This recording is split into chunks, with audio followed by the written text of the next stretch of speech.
Indirect redox reaction, a redox reaction which takes place in two different containers is called indirect redox reaction. Now there is a container in which there is zinc sulfate solution at 1 molar concentration.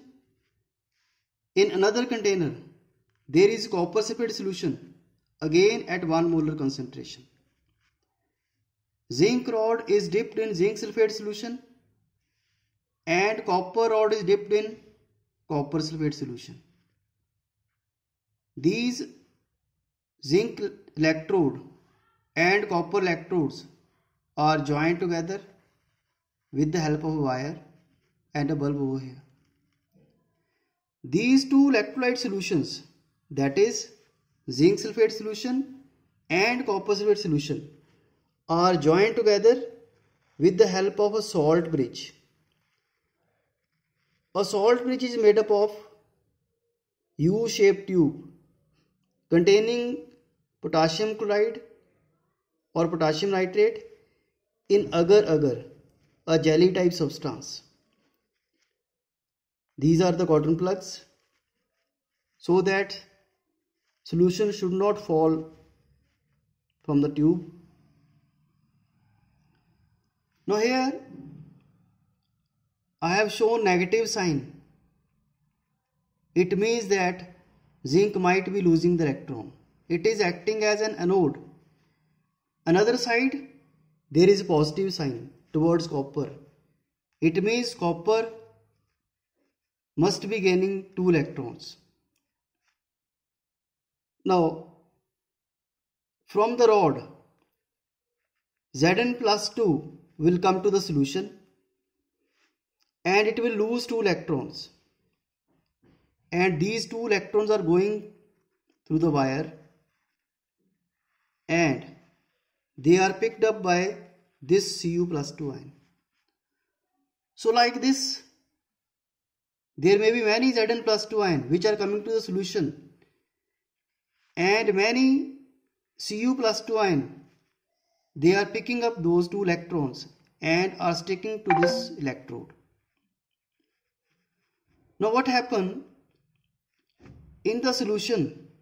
There will be extra Zn plus 2 ion over here because there is no extra sulfate ion to neutralize these extra Zn plus 2 ions.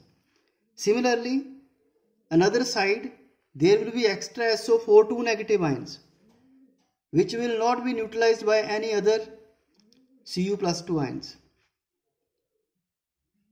So what happens?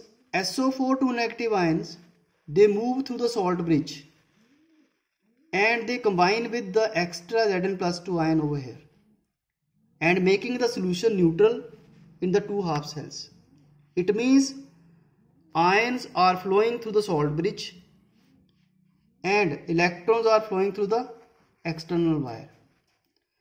Now this is the direction of flow of electron from zinc to copper, and by convention the direction of current is opposite to the flow of electron. It means direction of current is from copper to zinc, but direction of electron is from zinc to copper. Because zinc is losing electrons, therefore this half cell, this side is called oxidation half cell, and copper is gaining electron, therefore this is reduction half cell, because loss of electron is oxidation and gain of electron is reduction. So what happens in the oxidation half reaction? Zinc is losing 2 electrons.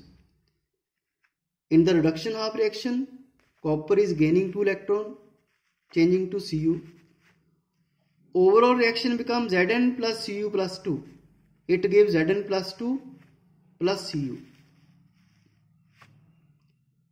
As we have seen in the direct redox reaction, overall reaction was same,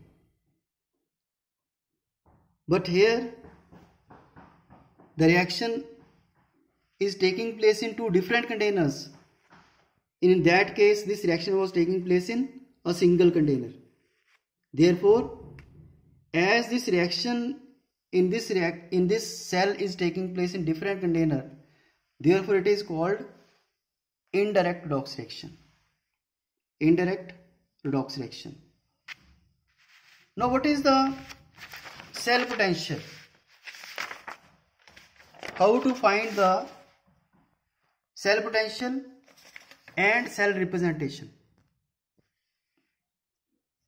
Cell representation is zinc. First we write electrode of the oxidation half cell, then zinc plus 2 ion, its concentration. These two parallel lines or vertical lines showing salt bridge. Another side, that is reduction half side, solution of the metal, then its electrode. This is cell representation. First we write electrode, then its solution, then salt bridge, again solution, and then metal. How to find the cell potential? Cell potential can be found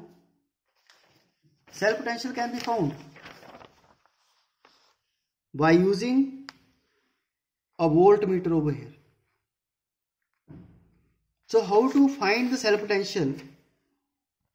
That is, theoretically, cell potential can be found by the electrode potential of cathode minus anode.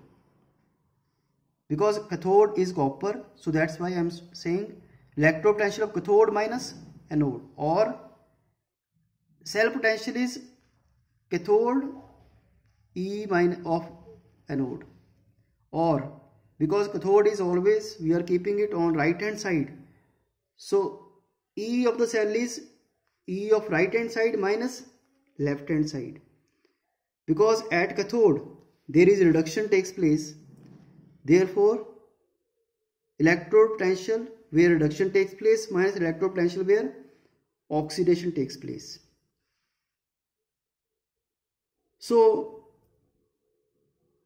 when we are writing or calculating the cell potential, we have to either write its oxidation potential or reduction potential, that we have already discussed how to write the oxidation potential and reduction potential.